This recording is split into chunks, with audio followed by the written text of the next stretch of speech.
एक मेल कई फीमेल्स के लिए काफी होता है। अबे साले, कोई औरत चाहेगी कि उसका हस्बैंड दूसरी मैं शादी तो मर्डर ही कर दूंगी उसका। जो हम उठाने जा रहे हैं वो कानूनी दांवपेच में भी उलझा हुआ है। उसको लेकर कई बार आवाज उठती रही है। वो है इस्लाम में पुरुषों को 4 शादियां करनी चाहिए।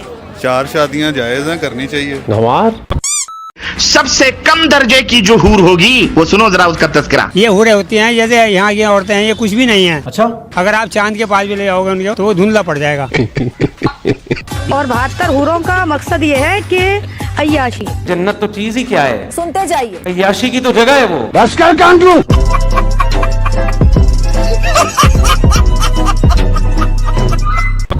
जन्नत में कहते हैं 72 हूरें, हमें यहाँ पे कुछ भी नहीं। और औरतों के भी आगे टांगा जा रहा है और यहाँ पर भी टांगा जा रहा है। टपा टप टपा टप टपा टप चपा चप चपा चप ऐसा करके कौंसिल ने मर्द को इजाजत दे दिया कि वो पहली बीवी की इजाजत के बगैर दूसरी शादी करें, तो ये कैसा फैसला है? क्या ये इजाजत देनी चाहिए? हरगिज नहीं। हाँ नहीं, इजाजत तो नहीं देनी चाहिए थी, लेकिन बर्दाश्त तो नहीं होता। लेकिन मैं कहती हूँ कि इस्लाम के मुताबिक तो चले ठीक है, लेकिन ये भी रूल इस्लाम में होना चाहिए ना कि बीवियां भी 2 बंदे रखें। बिल्कुल सही बात है, 2 नहीं 4 रखने चाहिए इनको भी। और नहीं तो क्या, तब जाके इनके आदमियों की अकल ठिकाने आएगी। सही बात है। लिबास पहने होंगे फिर भी जिस्म नजर आ रहा होगा और कई दूसरी तरह की बातें की जाती हैं जिसमें ये लगता है कि बहुत ही मतलब सिर्फ मर्दों के लिए ही जन्नत बनाई गई है। हलाला हलाला हलाला हलाला। हलवा खाएं और सो जाएं। 72 हूर और 4 शादी का नाम सुनते ही मुसलमान आदमियों की आंखें जूनों की जरा टिमटिमाने लग जाती है, टमकने लग जाती है। अरे एक अच्छी नेक औरत मिले उससे निकाह कर लो, दूसरी मिले उससे निकाह कर लो, तीसरी मिले उससे निकाह कर लो, चौथी मिले उससे निकाह कर लो। औरत तो खेत है, आगे से घुसो, पीछे से घुसो, दाएं से घुसो, बाएं से घुसो, नाक से घुस जाओ, मुंह से घुस जाओ, सब रवा है। 4 बीवियां देखी हैं, 4 बीवियों से 10 बच्चे देखे हैं। उसके साथ उन्होंने ये भी देखा है कि तलाक तलाक तलाक होकर उनको तलाक दे दिया जाता था। अपनी एंजॉयमेंट के लिए, अपने पर्सनल फन के लिए, अपने अय्याशी के लिए लोगों ने इसको गोरख धंधा बना लिया। सुनते जाइए। 70,000 कपड़े पहनने के बाद भी उन औरतों, उन हूरों के पैरों की पिंडली की हड्डी, क्या बात कर रहा है? और उस हड्डी के अंदर जो मग्ज, जो गूदा होता है, अच्छा, वो गूदा भी बाहर से नजर आएगा। ये सुबह उठते हैं औरतों के बारे में सोचते हैं, शाम होते होते औरतों के बारे में सोचते हैं, जब सपने इनको आते हैं तो औरतों के आते हैं और 72 हूरों के आते हैं। ये तो इन मुसलमान मर्दों का हाल है। लेकिन मैं आपको ये सब बता क्यों रहा हूँ? मुझे क्या पता, मुझसे पूछता रहे। क्योंकि आज हम इस बात का रिसर्च करने वाले हैं कि 72 हूरें और 4 शादियों के बीच में पाकिस्तान के लोग, महिलाएं एंड पुरुष क्या सोचते हैं। तो बिना देर के चलते पाकिस्तान। चलो भाई, 4 शादियां अगर आपके पास इतनी इनकम और सोर्स हो तो करनी चाहिए। 4 शादियां अफोर्ड मतलब क्या, ये शॉपिंग है कि अफोर्ड हो रही है? जितने मर्जी जोड़े खरीद लो। 4 शादियां जो होती है ना, शादी जो होती है वो खजूर पे भी हो जाती है। ये खजूर पे हो जाती है। अल्लाह के घर में नबी की सुन्नत है। अच्छा, यही सुन्नत आपको पूरी करनी है। इसके अलावा कितनी सुन्नतें और भी बताई गई थी। और भी तो सुन्नतें हैं ना, आपको 4 शादी की ही सुन्नत क्यों पूरी करनी है? पता है कि जन्नत की जो सरदार है वो कौन है? हाँ, कौन है? फातिमा तुल ज़हरा हैं और उन चाबियां उनके पास है। मैं जन्नत में जाऊंगी, मुझे वहाँ क्या मिलेगा? जरा सुनिए। आप जन्नत में उन 72 हूरों की सरदार होंगी। कभी जन्नत की खूबसूरत लड़कियां होंगी, जन्नत की खूबसूरत लड़कियां होंगी, जन्नत की खूबसूरत लड़कियां होंगी।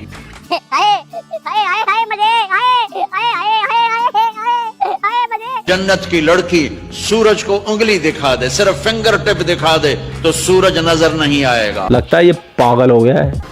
क्योंकि जन्नत की हूर और जन्नत का जो साइज है 130 फुट है। रोको जरा, वो जो कहते हैं कि 135 फुट की हूरें मिलेंगी, तो ये जो टिंगू से हो जाएंगे, ये तो इतने छोटे छोटे ही जाएंगे। 135 फुट के सामने अगर 6 फुट का भी कोई आदमी है तो वो तो टिंगू सा ही हो जाएगा। तो ये सेक्स का मजा लेगा कैसे? शादी के बारे में क्या आपकी जो है खुद की थॉट है, कितनी होनी चाहिए? मेरे ख्याल से मर्द को इजाजत है कि वो टका के 4 शादियां करे। वाह बेटा, आपने कितनी की अभी तक? मैंने तो अभी तक 0 की हैं। सुनकर अच्छा लगा। तो 1 नहीं 4? जी बिल्कुल 4। अच्छा, 4 क्यों करनी चाहिए?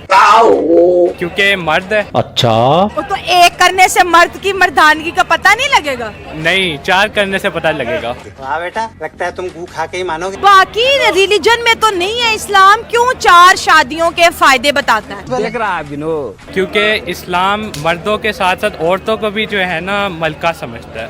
अल्लाह तौबा और मर्दों को बादशाह और औरतों को मलका। मलिका कहाँ की 3 उसके ऊपर और ले आए आप, वो बेचारी तो सारी उम्र रोती रहेगी, मरती रहेगी। नहीं, उसको कंपनी मिल जाएगी। आप कहाँ थे ज्ञानी बाबा? मुसलमानों को 16-16, 18-18 बच्चे हैं। चाचा गलत हो रहा है ये। हमारे गांव में है बहुत सारे लोग जिनके 15-15, 14-14 बच्चे हैं। मारो का खोपड़ी तोड़ साले कम से कम 1000 वोट बढ़ाते हैं। क्या बात कर रहा है? हर गांव में 1000-2000 साल में वोट बढ़ते हैं। आबादी बढ़ाते जाएंगे, हिंदुओं पे बोझ बनते जाएंगे और विक्टिम कार्ड खेले जाएंगे और सब्सिडी को लूटे जाएंगे। हमें फख्र है इस पर। सबसे ज्यादा टैक्स पेयर तो हिंदू है और सबसे ज्यादा सब्सिडी का फायदा यही लोग उठाते हैं। ये सिस्टम पे बोझ बने हुए हैं और बड़े प्राउड से आज के जमाने में भी 10-10, 12-12, 15-15, 18-18 बच्चे कर रहे हैं। हिंदुस्तान की तरक्की के बारे में भी सोच लो कुछ, अपनी नहीं तो हिंदुस्तान की तरक्की के बारे में सोचो, हिंदुस्तान की आने वाली नस्लों के बारे में सोच लो। खैर अगर ये इतना ही सोच ले तो देश के 3 टुकड़े होते क्या? ठीक है, ये तो आपने बड़ा अच्छा हाल तजवीज़ किया। अब आपके हस्बैंड बहुत अच्छे हैं, मालदार भी हैं, हर चीज है, लेकिन अगर वो दूसरी शादी करते हैं, आप सच बताएं, दिल से कोई औरत चाहेगी कि उसका हस्बैंड दूसरी शादी? मैं तो मर्डर ही कर दूंगी उसका सबसे पहले। क्या बढ़िया था गुरु। मतलब हम सारी उम्र खिदमतें करते हैं करें, और ये कि सवाब मिल रहा है, इसी में ही सवाब मिल रहा है। खामन के लिए जी ट्रे रखें जी, आगे लगा के रखें। समझ रहे हो? समझ रहे हो? समझ रहे हो ना? और जी हस्बैंड साहब की नजरें कहीं और हैं जी, नहीं वो और बीवी जो है बेचारी अपना फर्ज निभाई जा रही है, हस्बैंड के आगे ट्रे भी रख रही है और जी हस्बैंड चाह रहे हैं कि मैं दूसरी शादी भी कर लूं, तो फिर दूर फिटे मुंह उसका। जी बड़ा खुश नसीब होता है वो मर्द जिसकी ज्यादा बीवी होती है। Very good. खुश नसीब क्या होगा? अच्छा, सब कुछ इनको, हमें कुछ नहीं? नहीं, हमें कुछ नहीं, हमें सिर्फ हम किचन को यहाँ पे 4 शादी और जन्नत में कहते हैं भद्दर उड़े, हमें यहाँ पे कुछ भी नहीं और औरतों के भी आगे टांगा जा रहा है और यहाँ पर भी टांगा जा रहा है। साला ये दुख का खत्म नहीं होता बे। ये खातूने हंस तो रही है लेकिन इनको भी पता है इस्लाम के अंदर औरतों का दर्जा क्या है, बस ये खामोशी से सहन कर लेती है। सुनते जाइए। आप यकीन मानोगे कुरान के अंदर औरतों को खेती बताया गया, खेती। क्या बात कर रहे हैं बाबा? औरतें तुम्हारी खेती है, इनको चाहे जैसे जोत लो, तभी फिजा के खित्ते में खेती होती रहती है। और हिंदुस्तानी बड़े ताक लगा के बैठे रहते हैं कि हमारे को भी फिजा के खित्ते में खेती करनी। और हाँ, जिनको समझ में नहीं आया ना वो पोगो देखे। हमारे लिए ये सजा है। और सबसे ज्यादा वफादार भी हम होते हैं। अगर हम कोई पसंद से शादी करना चाहें, दूसरी शादी करना चाहें, तो उसके ऊपर जी ये अच्छी औरत नहीं है तो इसको निकाल दिया जाए जी, ये अच्छी बहू नहीं हुई, अच्छी बीवी नहीं बनी। आपकी क्या सोच है, कितनी करनी है? जायज 4 से ज्यादा होती तो ज्यादा कर लेती, 4 तो करेंगे। 4 करेंगे। अच्छा, ये जो अगर आपका किसी से रिलेशन है, ये शादीशुदा है, ये बयान आपका सुनेंगे वो कैसे रिएक्ट करेंगे? क्योंकि औरत अपनी चीज किसी के साथ शेयर नहीं करती। शेयरिंग इज केयरिंग कहते हैं ना, तो शेयर करनी चाहिए, स्वाब होता है, नेकी का काम है, करनी चाहिए, करनी चाहिए। अच्छा, हिंदुइज्म में एक करते हैं, कहते हैं ये पत्नी हमारी 7 जन्म तक है। वो तो काफिर है, हम थोड़ी काफिर हैं। काफिर का मतलब होता है कि जो हमारे दीन को नहीं माने, जो हमारे धर्म को नहीं माना है, वो काफिर। तो मेरे भाई इतिहास के अनुसार अगर तुम चलो तो तुम काफिर हो सबसे बड़ा, क्योंकि सबसे लेटेस्ट कोई धर्म है, मजहब है, वो तुम्हारा है। तो तुम काफिर हो इस संसार के लिए, सारे धर्मों के लिए। तुम्हारे लिए कोई काफिर नहीं है भाई। सबसे पुराना धर्म है सनातन, और सनातन में नफरत करना नहीं सिखाया जाता, और तुम नफरत की रेवड़िया बांटते हो। रेवड़िया काफिर हो, असली काफिर तो तुम हो जो 1435 साल पहले आए हो। जब मैं घर जाता हूँ मुझे गर्दन से पकड़ लेती है, उसके बाद दे मार 4.5 ढम ढम ढम। मैं उसे कहता हूँ और मार, वो मारती नहीं। अच्छा, रेसलर से तो शादी नहीं कर ली? नहीं, देखें ये प्यार बढ़ता है मार खाने से। हाँ। जरा एडवाइस कर दे कि बीवी से रोज मार खाया करे। नहीं, रोज नहीं खानी चाहिए, जब वो मारे उसे मारने देना चाहिए। हाँ। वो रब मार रहा होता है अगर कोई समझे तो। हाँ। तो कितने टाइम आपको मार पड़ती है बीवी से? वैसे तो 3-4 टाइम इनको पढ़नी चाहिए। हाँ।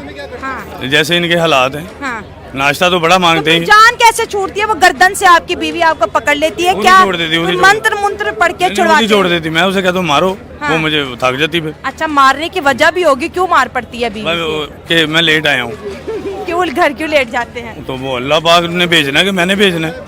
ये बड़ा शरीफ सा बंदा था, लेकिन अगर वास्तव में हकीकत में देखा जाए तो पाकिस्तान के माशरे के अंदर 4 बीबियां करना, इनको ऐसा लगता है कि जैसे बहुत बड़ा काम कर रही है, इस संसार के ऊपर एहसान कर रही है 4 शादियां करके। लेकिन जो समझदार लोग होते हैं वो अपनी जेब के अनुसार, अपनी हैसियत के अनुसार ही शादियां करते हैं और बच्चे करते हैं। और काफी समझदार लोग, मैं उनको मानता हूँ कि जो आज के समय के हिसाब से चले, ना कि 1435 साल पहले के हिसाब से चले। अगर उस समय 4 शादियों की इजाजत दी गई थी तो उस समय चलती थी जंगें, वहां पर औरतें बेवा हो जाती। जंग के बाद में उन लोगों लोगों को इजाजत दी गई कि जो बेवा हो गई है उसकी जिंदगी बसर हो जाए, शायद इसीलिए इनको 4 शादी की इजाजत दी गई थी। लेकिन आज के समय में 4 शादी का कोई तुक नहीं बनता। अगर आपको भी लगता है कि 4 शादी आज के समय भी होनी चाहिए तो कमेंट सेक्शन आप ही गाइए, आप अपने विचार जरूर व्यक्त करके जाइए। और हाँ मेरे भाइयों, आजकल आप लाइक शेयर सब्सक्राइब तो कर ही नहीं रहे। भारी मिस्टेक हो गया सर।